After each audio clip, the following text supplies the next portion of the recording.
Good morning, students. Yesterday we have done these question answers, and I know you people also written these question answers in your notebooks.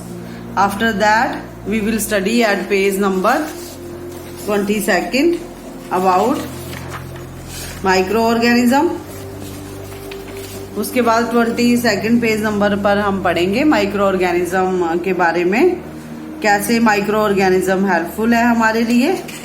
ठीक है, तो हमने पहले पढ़ा था कि माइक्रो ऑर्गेनिज्म है जो वेरियस पर्पस के लिए हमारे लिए हेल्पफुल है, सॉइल फर्टिलिटी बढ़ाते हैं। उसके बाद सॉइल फर्टिलिटी के बाद हम हेडिंग करेंगे कि micro organism are helpful for cleaning the environment.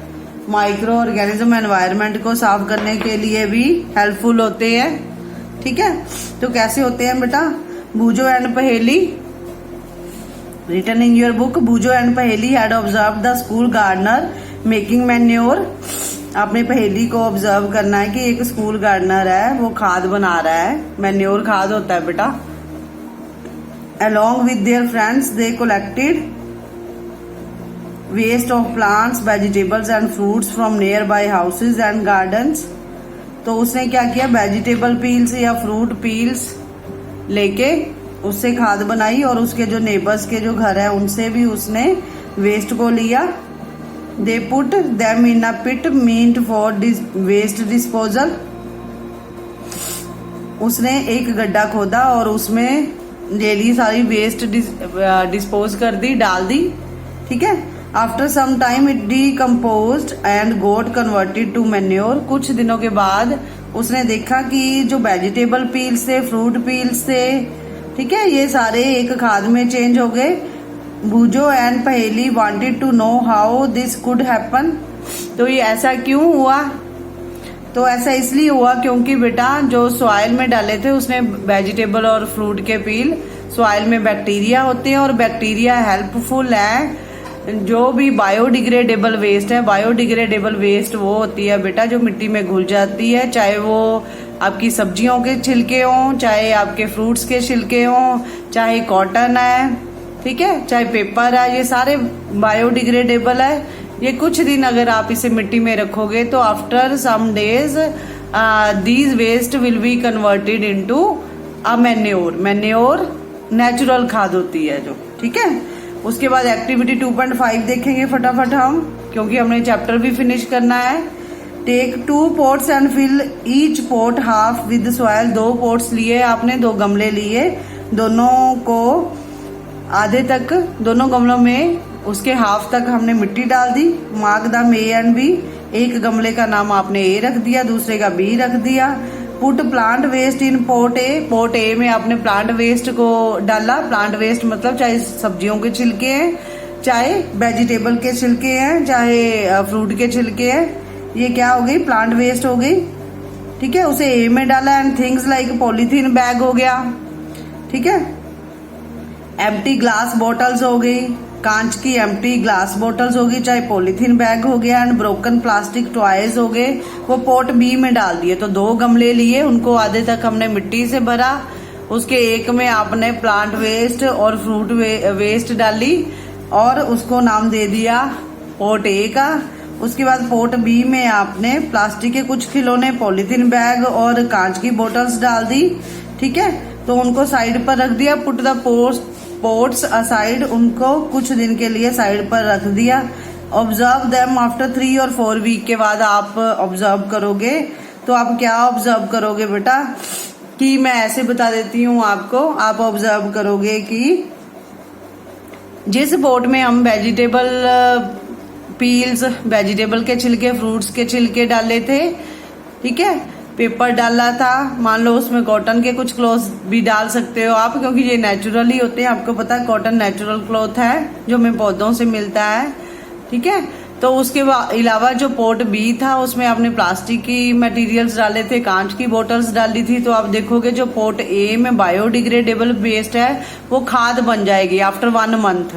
1 month के बाद ही देखना, उससे पहले नहीं। और दूसरा जो बी पोट है जिसमें हमने प्लास्टिक की बोतल्स रखी हैं बेटा, तो उसमें क्या होगा कि उस प्लास्टिक की बोतल्स वाला जो कोट है एज इट इज ही रहेगा, क्योंकि प्लास्टिक है नॉन बायोडिग्रेडेबल है, ये थ्रेट है हमारे एनवायरनमेंट पर, एक अभिशाप है। क्योंकि जो प्लास्टिक है हमारी मिट्टी की फर्टिलिटी को भी कम करती है और साथ में पोल्यूशन भी क्रिएट होता है इससे, और ये इसकी खाद कभी नहीं बन सकती, ठीक है। डिकम्पोज ये कभी नहीं हो सकती, चाहे प्लास्टिक की बोतल्स हैं चाहे कांच की हैं, ये कभी भी मिट्टी में डिकम्पोज नहीं हो सकते।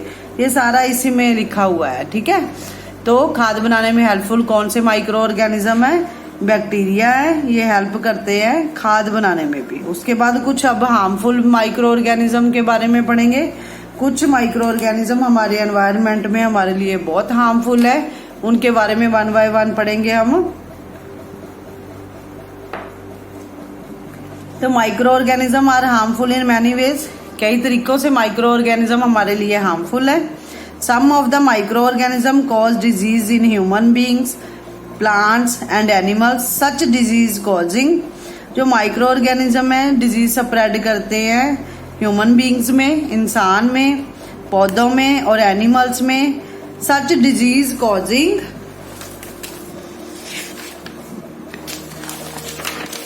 Such disease causing microorganism are called pathogen. जो डिजीज कॉज करते हैं माइक्रो ऑर्गेनिज्म उन्हें पैथोजन कहते हैं, ठीक है। अगर आपको डिफाइन आ जाए डिफाइन पैथोजन्स तो आप बोलोगे the micro organism which can cause disease in human beings, plants and animals, these micro organism are called pathogens, ठीक है। कैसे हार्मफुल है micro organism? Some micro organism spoil food, कुछ माइक्रो ऑर्गेनिज्म भोजन भी खराब करते हैं, कुछ कपड़े भी हमारे, और कुछ लेदर के चाहे पर्स हो चाहे शूज हो उन्हें खराब कर देते हैं। One by one harmful activities पढ़ेंगे हम। Number 1 disease causing micro organism in humans. तो पैथोजन्स क्या है? पैथोजन्स क्या करते हैं बेटा? Pathogens enter our body through the air we breathe, the water we drink और फूड वी ईट। पैथोजन हमारी बॉडी में कैसे एंटर करते हैं? सांस के द्वारा, जो हम सांस लेते हैं, जो हम पानी पीते हैं या हम खाना खाते हैं, ठीक है। They can also get transmitted by direct contact with N infected person और कैरी थ्रू एन एनिमल। जहाँ तो वो किसी कोई इन्फेक्टेड पर्सन है उसका आपने जूठा खा लिया, वाटर पी लिया, खाना खा लिया, उससे आपको इन्फेक्शन हो जाएगी, या किसी एनिमल के थ्रू भी आपको डिजीज लग सकती है। Microbial diseases can be spread from an infected person to a healthy person through air, water और फूड। और फिजिकल कॉन्टेक्ट से भी हमें कुछ बीमारियां लग जाती है, जैसे हम शेक हैंड करते हैं, हाथ मिलाते हैं, है ना, हग करते हैं, तो उससे भी हमें कई तरह की बीमारियां लगती हैं। तो उन बीमारियों को कहते हैं कम्युनिकेबल डिजीज, जो एक दूसरे इन्फेक्टेड पर्सन से, ठीक है, हेल्दी पर्सन में फैले, उन्हें कहते हैं कम्युनिकेबल डिजीज, ठीक है। कैसे? जैसे मैंने बताया थ्रू वाटर, एयर, है ना, और फूड, और also contact with infected person, जब किसी इन्फेक्टेड पर्सन के कॉन्टेक्ट में आते हैं। तो इसकी डिफाइन कैसे लिखेंगे? माइक्रोबियल डिजीज आप लिखोगे, माइक्रोबियल डिजीज से लेके पैथोजेंस तो मैंने बता दिया, इसकी डिफाइन भी आएगी आपको। तो कम्युनिकेबल डिजीज कैसे कहते हैं? जो डिजीज इन्फेक्टेड पर्सन से हेल्दी पर्सन को फैल जाए, एक दूसरे से फैलती हैं जो डिजीज, उन्हें कम्युनिकेबल कहते हैं। Microbial disease that can spread from an infected person to a healthy person. कैसे? थ्रू एयर, वाटर, फूड और फिजिकल कॉन्टेक्ट से, ठीक है, हाथ मिलाने से, ठीक है। अगर किसी इन्फेक्टेड पर्सन ने स्नीज किया, छींका, तो उसके जो ड्रॉपलेट्स हैं आपके ऊपर गिर गए, ठीक है, तो उससे भी आप बीमार हो जाओगे। और physical contact are called communicable disease, ठीक है। इसकी एग्जांपल है कॉलरा, हैजा, कॉमन कोल्ड है, चिकन पॉक्स है, ट्यूबरक्लोसिस। ऑलरेडी हम डिस्कस कर चुके हैं ये सारी डिजीजेस, ठीक है। तो ये कम्युनिकेबल डिजीजेस हैं, आपने पहले डिफाइन लिख लेनी, क्वेश्चन आंसर वैसे आएंगे ही आगे। अगर आपने नोट्स बनाने हैं तो you can make notes also, ठीक है। तो आपको इजीली पता चल जाएगा, फिर उसके बाद क्वेश्चन आंसर जल्दी सॉल्व हो जाएंगे और दोबारा रिविजन हो जाएगी, ठीक है। उसके बाद है when a person suffering from common cold, जब कोई इंसान कॉमन कोल्ड हुआ होता है, किसी को कोल्ड हुआ होता है, तो वो छींकता है। जो fine droplets of moisture carrying thousand of virus are spread in air, virus के कारण आपको पता है कॉमन कोल्ड होता है जब वो छींकता है, ठीक है, तो उसके जो स्प्रेड है वो ड्रॉपलेट्स है वो स्प्रेड हो जाते हैं एयर में। द वायरस में enter the body of a healthy person while breathing, और जो पर्सन आपके कांटेक्ट में है तो उसे भी कोल्ड हो जाता है, सांस ले रहा होता है, ठीक है, तो वायरस उन पर भी असर करते हैं और उसे भी कोल्ड हो जाता है। Then how do you prevent the spread of communicable disease, ठीक है, तो ये क्वेश्चन बनता है कि आप कैसे रोक सकते हैं कि ये डिजीज ना हो हमें, ठीक है, किसी के कांटेक्ट में आने से डिजीज ना हो। तो उसके लिए पहले तो हाथ ही नहीं मिलाने चाहिए, जूठा नहीं खाना चाहिए किसी का, अगर किसी पर्सन को कोल्ड है तो दूर से ही बात करनी चाहिए, शेक हैंड तो बिल्कुल ही नहीं करना चाहिए, ठीक है, और उसके बाद हमेशा हैंकी रखना चाहिए, जब भी कोई स्नीज करता है तो उसको हैंकी यूज करना चाहिए, ठीक है। तो उसका आंसर लिखा हुआ है यहाँ पर कि कैसे हम how can we prevent the spread of communicable disease, तो आप लिखोगे we should keep a handkerchief hanky on the nose और माउथ वाइल स्नीजिंग, ठीक है, मुंह पर और नाक पर हम हैंकी रखेंगे जब हमें छींक आएगी। उसके बाद it is better to keep a distance from infected person, और एक इन्फेक्टेड पर्सन से हम डिस्टेंस रखेंगे, ठीक है, क्लियर।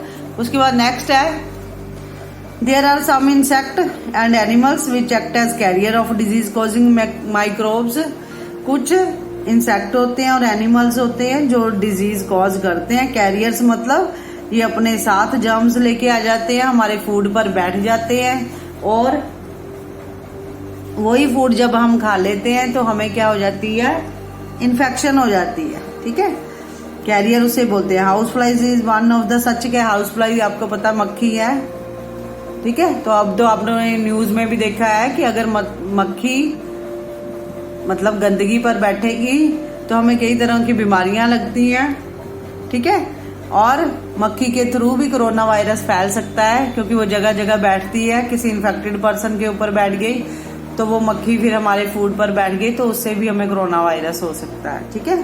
तो हाउस फ्लाई है, मक्खी है, इस वन ऑफ, इसलिए कोशिश करनी चाहिए कि ये फ्लाइज गंदगी ना हो हमारे घरों में, हमारे आसपास की मक्खी फैले, फिर भी मक्खी हो तो हमें अच्छी तरह से फिनोल वगैरह का यूज करना चाहिए जब हम फ्लोर वगैरह वॉश करते हैं, ठीक है, सफाई करते हुए ध्यान रखना चाहिए, ठीक है, कि अगर बैठ भी जाए तो उसका हमारी बॉडी पर, हमारे घर में उसका असर ना हो। The fly sit on the garbage, flies आपको पता है कचरे पर बैठती है।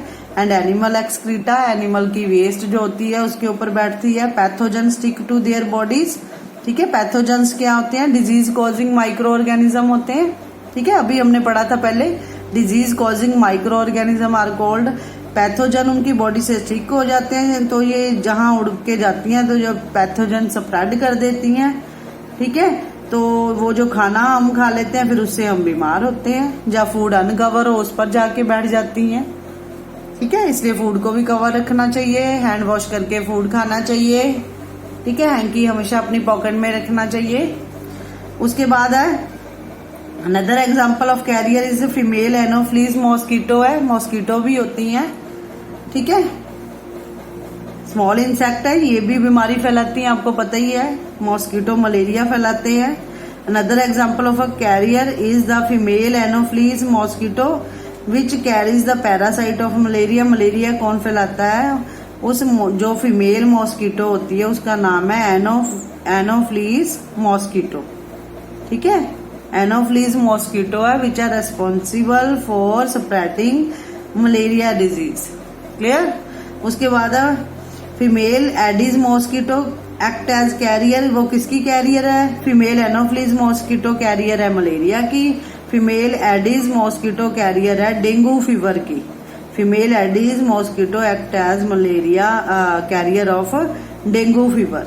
How can we control the spread of malaria और डेंगू, ठीक है, हम कैसे रोक सकते हैं मलेरिया और डेंगू ना फैले, ना किसी को बीमारी लगे। सबसे पहले सफाई रखनी चाहिए प्रॉपर, उसके बाद वाटर वगैरह अगर खड़ा हुआ है किसी प्लेस पर तो उसे साफ करना चाहिए। कूलर वगैरह में बोलते होते हैं ना कि अगर पानी भरा हुआ है तो उसे अच्छी तरह से नीट एंड क्लीन करना चाहिए। पोर्ट्स में पानी खड़ा हुआ है उसे साफ कर देना चाहिए एक्सेस में अगर गमलों पर है। मॉस्किटो रिपेलेंट यूज करने चाहिए, अब तो मार्केट में बहुत सारे आते हैं, है ना, तो जिससे कि हम बच सकते हैं कि मॉस्किटो हमारी बॉडी पर बुरा असर ना डाले। उसके बाद बॉडी पर अगर आप वीकली संडे की संडे ऑयल मसाज करते हो, सरसों के तेल से अप्लाई करते हो अपनी बॉडी के ऊपर, वो कड़वा होता है तो उस बॉडी पर भी मॉस्किटो का असर नहीं होता। ठीक है, उसके बाद है तब भी लगाते थे पहले टाइम में भी तेल, अब तो बच्चे तेल लगाते ही नहीं है। नेक्स्ट है पर अप्लाई करना बहुत अच्छा होता है। Why does the teacher keep telling us not to let water collect anywhere in the neighbourhood? इसलिए कहते हैं टीचर आपको, पेरेंट्स आपको पानी कलेक्ट मत होने दो। जहां पर पानी कलेक्ट हो गया तो वहां पर क्या हो जाती है, ब्रीडिंग ऑफ मॉस्किटो हो जाती है। मॉस्किटो ठीक है अपना घर बना लेते हैं, ब्रीड करते हैं, तो जिससे कि कई तरह की बीमारियां फैलती हैं। All mosquito breed in water, सभी मॉस्किटो वाटर में ब्रीड करते हैं। Hence one should not let water collect anywhere, तो हमें पानी नहीं खड़ा रहने देना चाहिए। कूलर्स में, टायर्स में, फ्लावर पॉट में etcetera. By keeping the surrounding clean and dry we can prevent mosquitoes from breeding. ठीक है, अपने इर्द गिर्द को साफ रख के हम रोक सकते हैं मॉस्किटो की ब्रीडिंग को, क्योंकि मॉस्किटो वाटर में ब्रीड करते हैं। Try to make a list of measures which help to avoid the spread of malaria. ठीक है, एक लिस्ट बनाओ उन मेजर्स की जिससे हम रोक सके मॉस्किटो के फैलने को। क्लियर? उसके बाद नेक्स्ट है बेटा आपका पेज नंबर 24,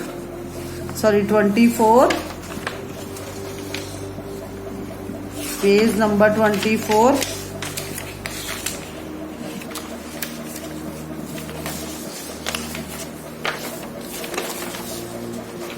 पेज नंबर 19 और उसके बाद आ गया 25 के पहले आ गया 24 पेज। ठीक है, 24 पेज है बेटा। देखो ये टेबल दिया हुआ है, इसे अच्छी तरह से लर्न कर लेना throughout the life. If you want to be an ideal student, ठीक है, ideal teacher and ideal doctor, तो आपको पता होना चाहिए जो टीबी है। And also in your examination these questions will come, आ सकते हैं कि कौन कौन सी डिजीजेज फैल सकती है वायरस से, बैक्टीरिया से। तो ये टेबल बना हुआ है, आपको बनाना है टेबल अपनी नोटबुक में भी इसे। ठीक है, थोड़े से नोट्स बनाओ, फिर उसके बाद टेबल भी बनाओ, बाद में क्वेश्चन आंसर कर लो। जरूरी थोड़े कि हमने पेपर में ही पास होना है, अंडरस्टैंडिंग साइंस में होनी बहुत जरूरी है बेटा। जैसे टीबी है, ट्यूबरक्लोसिस है, आपसे कभी भी कोई लाइफ में पूछे टीबी कौन से ऐसे माइक्रो ऑर्गेनिज्म है जिससे टीबी होती है, आप फटाफट आंसर दे दोगे। बैक्टीरिया कैसे होती है, मोड ऑफ ट्रांसमिशन कैसे है, एयर के थ्रू फैलती है ये कैसे। ठीक है, उसके बाद मोड ऑफ ट्रांसमिशन फैलने का एयर है। ठीक है, और उसके बाद मीजल्स है। ठीक है, तो ये किससे होती है, वायरस से, चिकन पॉक्स वायरस से, पोलियो वायरस से। उसके अलावा जो आपके हेपेटाइटिस बी है वो भी वायरस की, बैक्टीरिया की अलग डिजीज लिख लो, वायरस की अलग लिख लो। ठीक है, और उसके बाद इसका भी जो मोड ऑफ ट्रांसमिशन है एयर ही है, चिकन पॉक्स का भी एयर है, और किसी के इन्फेक्टेड पर्सन के कांटेक्ट में आने से भी है। उसके बाद पोलियो का भी एयर और वाटर है इन्फेक्टेड। ठीक है, और उसके बाद कॉलरा, ये भी बैक्टीरिया से फैलता है। टाइफाइड भी बैक्टीरिया से, मलेरिया मॉस्किटो से। ठीक है, ये सारा आपने टेबल बनाना है। उसके बाद है प्रिवेंटिव मेजर्स है, हम कैसे रोक सकते हैं ये चीजें। ठीक है, keep the patient in complete isolation. ठीक है, कंप्लीट आइसोलेशन में पेशेंट को रखना चाहिए। Keep the personal belonging of the patient away from those of others. उसके जो कपड़े वगैरह अलग धोने चाहिए ताकि किसी दूसरे को उससे इन्फेक्शन ना हो। और proper vaccination, medicine time to time, injection time to time उसके लगने चाहिए। Vaccination to the given at suitable age में प्रॉपर इंजेक्शन लगने चाहिए। कॉलरा टाइफाइड को कैसे रोक सकते हैं, maintain personal hygiene and good sanitary habits है। हैंड वॉश करके ही खाना खाना, खाना खाने के बाद भी हैंड वॉश करना। अगर कहीं से बाहर से आए या स्कूल से आए या बैग रख के पहले हैंड वॉश करने, है ना। To consume properly cooked food ही खाना and boiled drinking water vaccination. ठीक है, तो कुकड फूड ही खाना है प्रॉपर, मतलब घर का ही खाना खाना है, बाहर का कम खाना है, और उसके बाद बॉयल किया हुआ ही पानी पीना और प्रॉपर इंजेक्शन लगवाने हैं। हेपेटाइटिस बी ना हो तो उसके लिए क्या है prevention, drink boiled drinking water ही पीना चाहिए और इंजेक्शन लगवाने चाहिए। मलेरिया का क्या है, मॉस्किटो नेट यूज करना चाहिए या mosquito repellent in our home, है ना। Spray insecticide and control breeding of mosquito, insecticide spray करने चाहिए और रोकना चाहिए कि मॉस्किटो की ब्रीडिंग ना हो, उसके लिए हमें पानी कलेक्ट होने नहीं देना चाहिए। ठीक है, क्लियर। उसके बाद नेक्स्ट है बेटा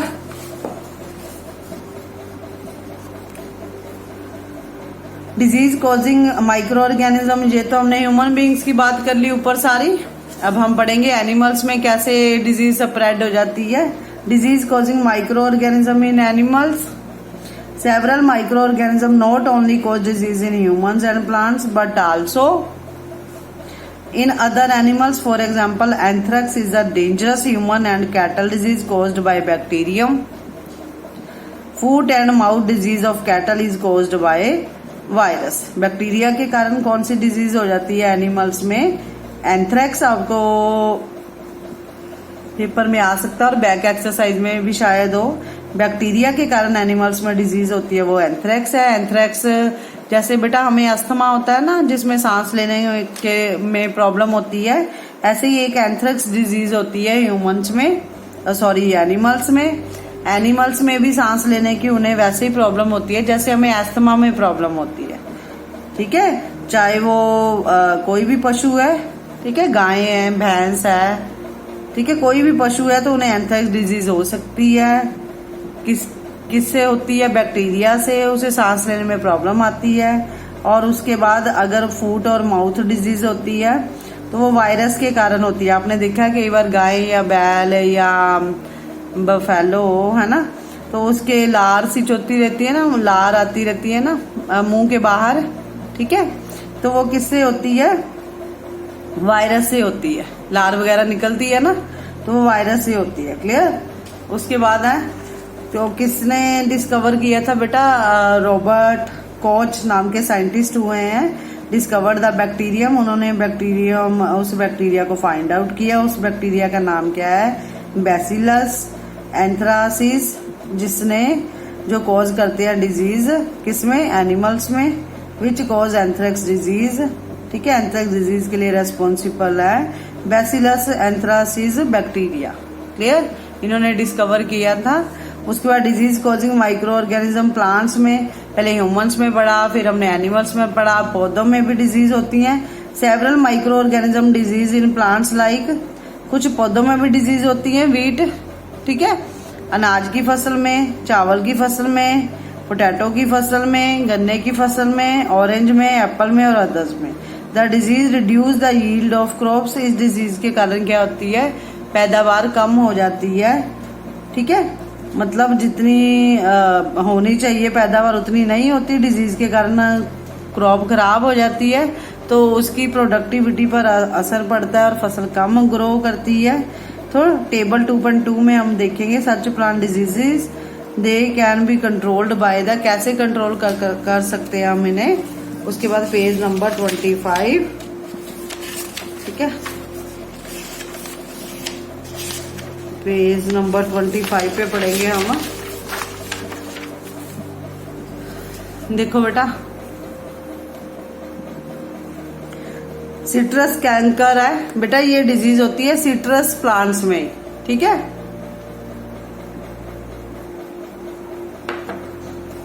सिट्रस पौधे कौन से होते हैं?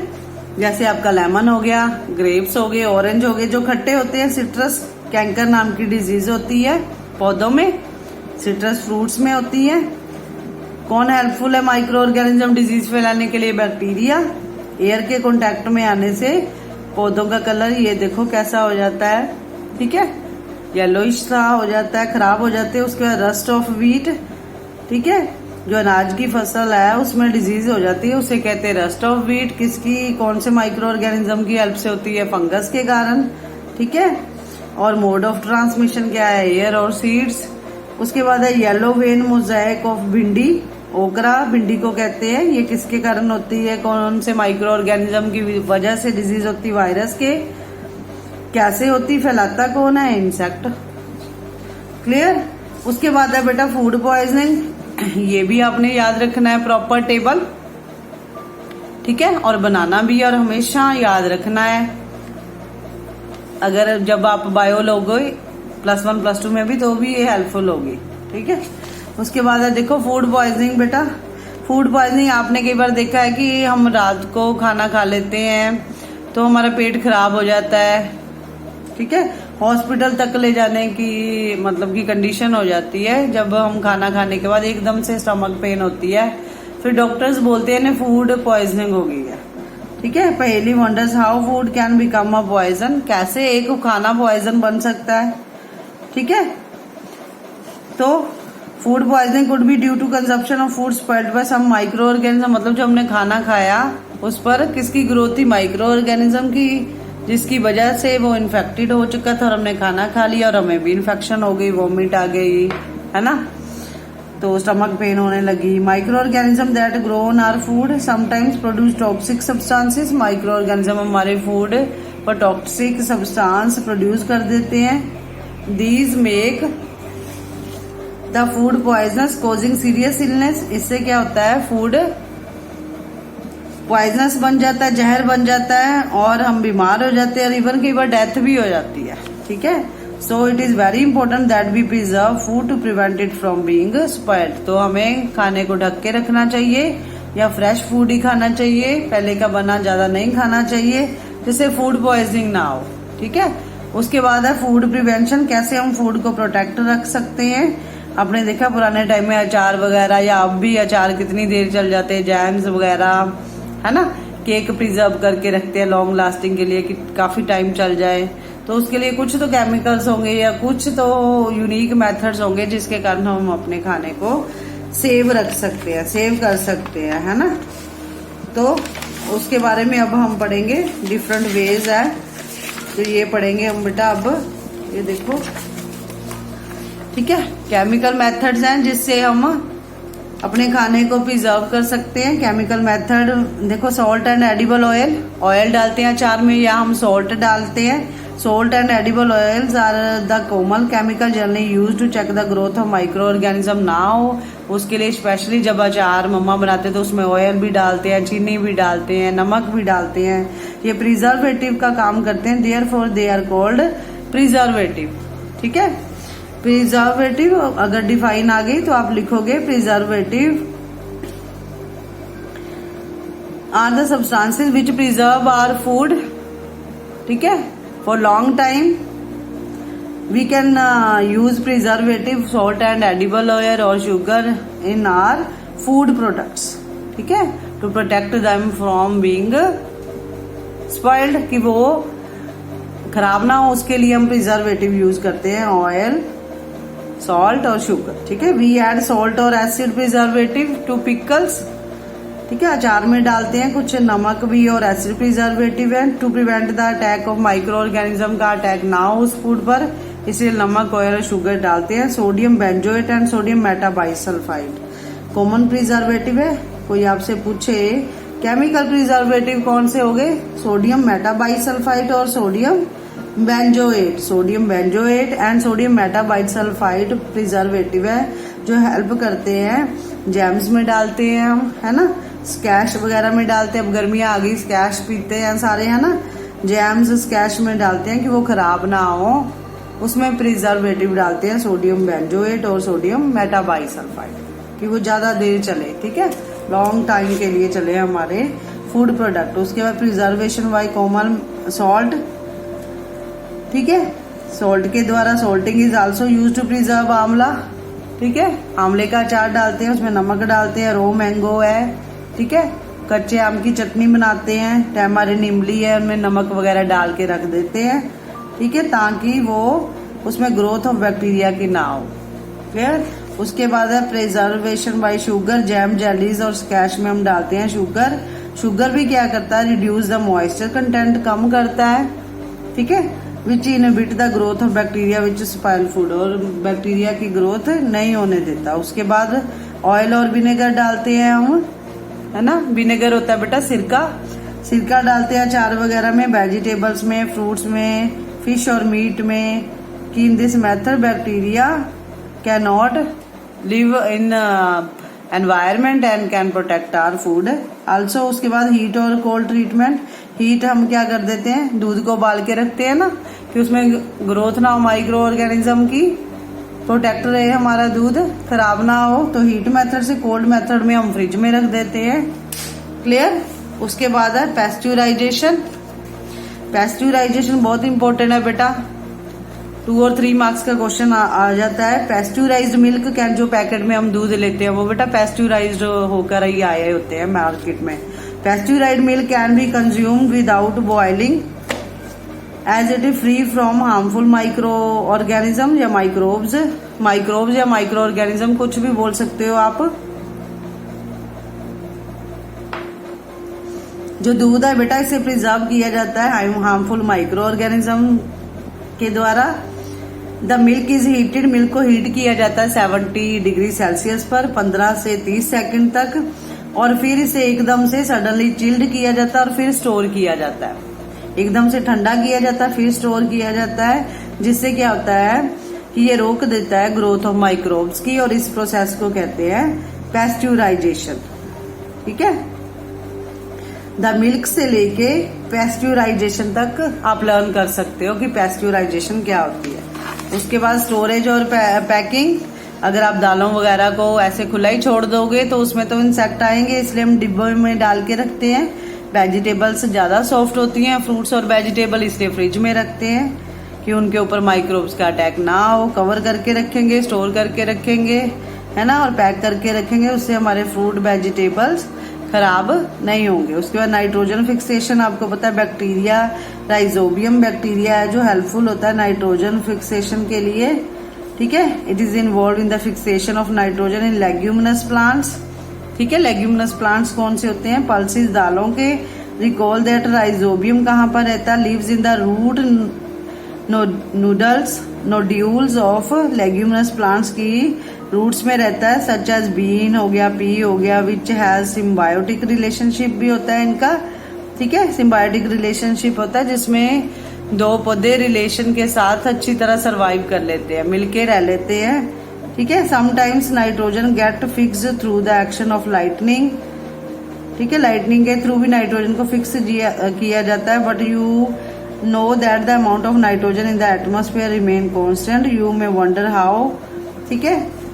तो आपको पता है कि नाइट्रोजन फिक्सेशन में क्या होता है कि राइजोबियम बैक्टीरिया हेल्प करते हैं। ठीक है। इसके बाद हम देखेंगे बेटा, आपको पेपर में क्वेश्चन आ सकता है कि नाइट्रोजन फिक्सेशन किसे कहते हैं, तो आप करोगे the process of converting atmospheric nitrogen into compounds of nitrogen mainly nitrates which can be easily used by plants is called nitrogen fixation. 78% है, जैसे मैंने बताया एटमॉस्फेयर में नाइट्रोजन। ठीक है। तो उसे हम डायरेक्ट नहीं ले सकते, तो हेल्प करते हैं लेग्यूमिनस प्लांट्स, कन्वर्ट कर देते हैं एटमॉस्फेरिक नाइट्रोजन को, ठीक है, नाइट्रेट्स में। इस प्रोसेस को कहते हैं नाइट्रोजन फिक्सेशन। ये 2 वे से हो सकती है। It can be fixed in 2 ways, natural fixation की हेल्प से और आर्टिफिशियल फिक्सेशन की हेल्प से। ठीक है। तो natural fixation of nitrogen in nature, nitrogen of atmosphere can be fixed by following method. ठीक है। Fixation of nitrogen by bacteria, the root nodules of certain leguminous plant, pea bean contain nitrogen fixation rhizobium. ये these bacteria can directly fix nitrogen gas to nitrogen compounds which can be utilised by plants. ये तो हम already पढ़ चुके हैं, है ना। उसके बाद है नाइट्रोजन फिक्सेशन बाय लाइटनिंग है। ठीक है। नाइट्रोजन फिक्सेशन बाय लाइटनिंग है, ये भी हम पढ़ेंगे। ठीक है। तो इसमें हम पढ़ेंगे कि during lightning in the sky when high temperature is produce the nitrogen gas of the atmosphere react with oxygen to form nitrogen oxide. ठीक है। लाइट की प्रेजेंस में जो नाइट्रोजन गैस है एटमॉस्फेयर में ऑक्सीजन के साथ कांटेक्ट करके नाइट्रोजन ऑक्साइड बनाती है। ये नाइट्रोजन ऑक्साइड फिर रेन वाटर के साथ डिसॉल्व होकर नाइट्रिक एसिड बनाती है। ठीक है,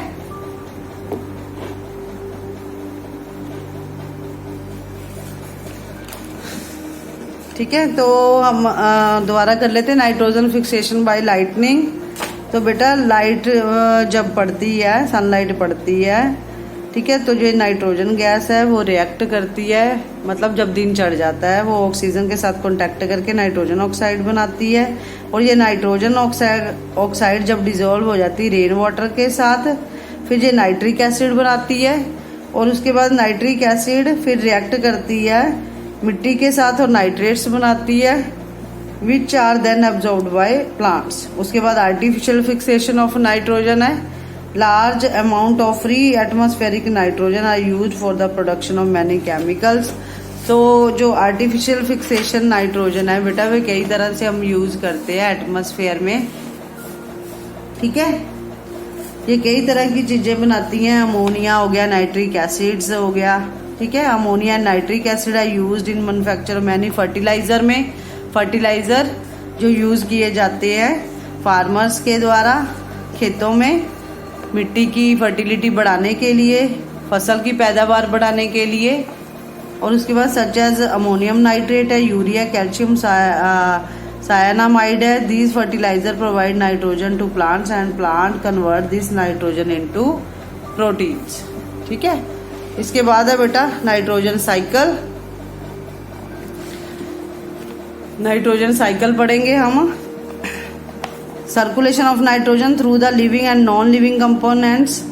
लिविंग आपको पता ही है प्लांट्स और एनिमल्स है, नॉन लिविंग है air, soil and water is called nitrogen cycle.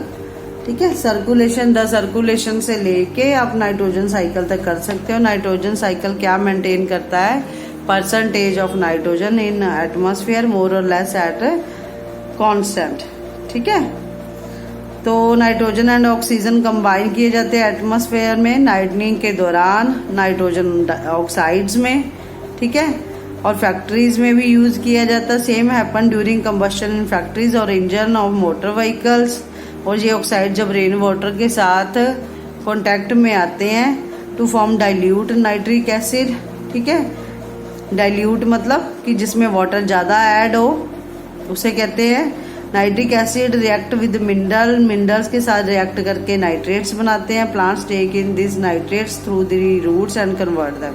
Plant इन नाइट्रेट्स को रूट के थ्रू लेके एटमॉस्फेयर में कन्वर्ट कर देते हैं। ये नाइट्रोजन साइकिल है आपका बेटा। इसका डायग्राम भी आता है एग्जाम में। ठीक है, ध्यान से देख लो कि आपको बनाना भी है, अगर अपने अभी नहीं भी बनाना, वैसे तो इजी है, कोई मुश्किल नहीं है ना। नाइट्रीफाइंग बैक्टीरिया है, उसके बाद अमोनिया गैस है। ठीक है, सबसे पहले देखो नाइट्रोजन गैस है। नाइट्रोजन फिक्शन के दौरान कौन करता है nitrogen fixation? Nitrogen fixing bacteria है। ये अमोनिया में चेंज कर देते हैं। अमोनिया से नाइट्रोजन डाइऑक्साइड हो जाती है।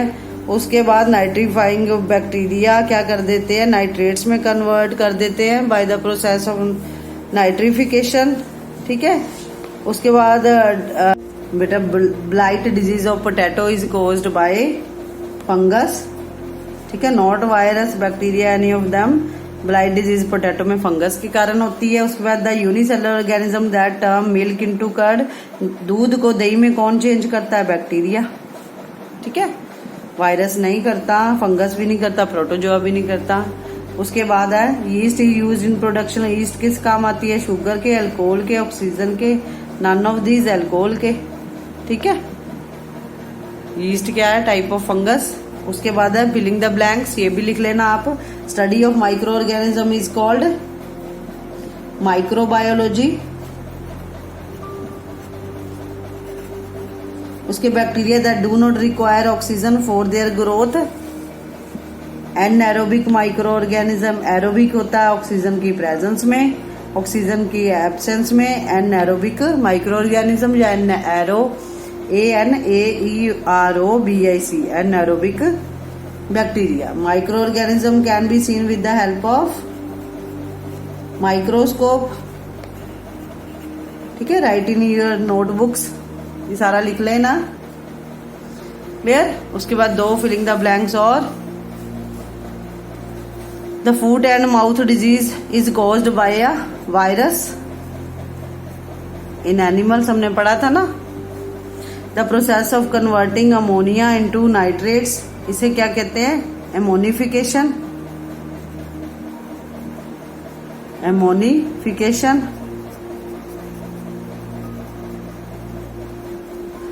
ट्रू फॉल्स फटाफट कर लेते हैं। Lactobacillus is a harmful bacteria, false. All fungi are unicellular, false. ज्यादातर मल्टीसेलर होती है fungus. Direct sunlight is essential for microbes to survive, direct sunlight नहीं चाहिए बेटा उन्हें, फॉल्स ही है। Fungi are use in food industries as they do not cause spoil of the food, ये भी फॉल्स ही है। चाहे फंगस फूड इंडस्ट्री में यूज होती है पर ये फूड भी स्पॉइल करती है, ठीक है, स्पेशली वेजिटेबल फ्रूट्स को। Eating spoiled food item causing food poisoning, ये ट्रू है, ठीक है। ये तीनों चीजें आपने लिखनी है अपनी नोटबुक में, ट्रू फॉल्स, ठीक है। ट्रू फॉल्स लिखने हैं, ये ट्रू फॉल्स देख लो बेटा, ये ट्रू फॉल्स लिखने हैं आपने, ठीक है, नोट कर लो। फर्स्ट 4 फॉल्स ही हैं, लास्ट वाला ट्रू है। उसके बाद ये 2 filling the blanks, 2 filling the blanks हैं, 4th और 5th, ये करनी है आपने।